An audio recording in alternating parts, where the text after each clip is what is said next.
Good morning po sa inyong lahat mga master. Ngayong araw na po ito ay mag-unboxing po tayo ng fishing rod. Yan po yung lagayan niya po master. Yan, bubuksan na po natin. Bubuksan na po natin siya mga master. Yan po.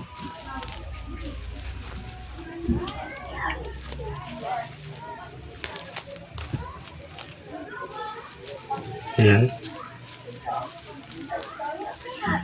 Po, nakakarton po siya. May takip po siya na karton.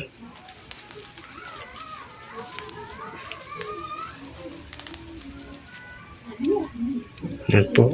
Kakatiri na po natin. Hinahin lang po natin pagtatir. Baka matamaan yung ilalim. Ayan. Ayan po mga master.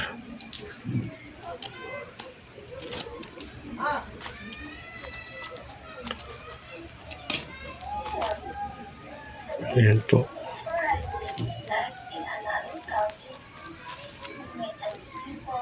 Ayan.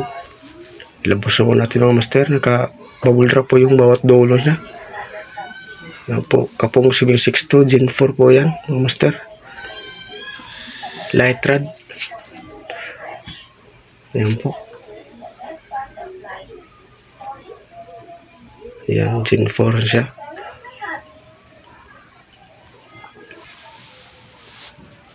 Ayan. Ayan po siya mga master.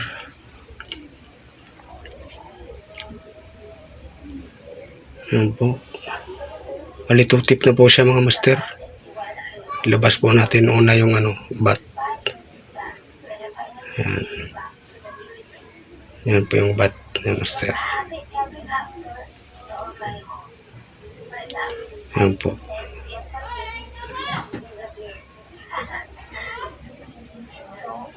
Ayan po, ganyan na po yung design niya mga master. May tatak na Lexus Antara sa ilalim. Ayan po. Ayan po yung handle niya mga master. Ayan.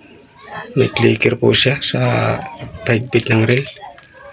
Ayan, naka-clicker po siya. Ayan po. Ayan po yung design niya mga master. Yung kulay niya. Sa kapong 762. Ayan po. Ayan. Ganyan po yung ring guide niya mga master. Ayan.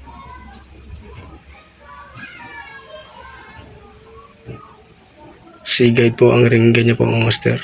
Sea-guide. Very Lexus Antara. Ayan po.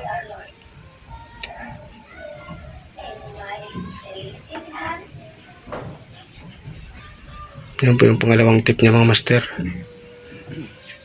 Yan po yung design niya mga master. Yan po, ang ganda po mga master. Yan o. Ang ganda po niya. Ayan po yung mga ring gauge niya mga master. Yan, sa tip niya. Bali may 10 ring gauge po siya mga master. Yan. Yan po. Pinakadulo. Yan, 10 po yung ring guide niya. Yan po yung dulo niya mga master.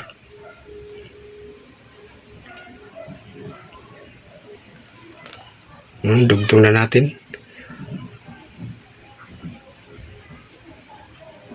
Yan po. Yan po, testing na po natin, dugtong na po natin. Yan po siya kaba mga master. Tsaka tamang-tama lang po yung gaan. Pwede sa pang light setup. Ayan po. Ayan po yung forma niya. Ayan, may Lexus Antara sa ilalim.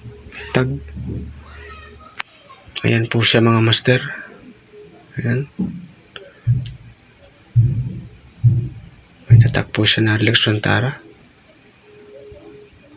Ayan. Ganda niya po ng master.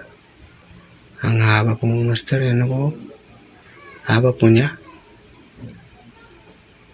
Hanggang dito lang po ako mga master. Maraming salamat sa inyong panonood. Ingat po kayo palagi mga master.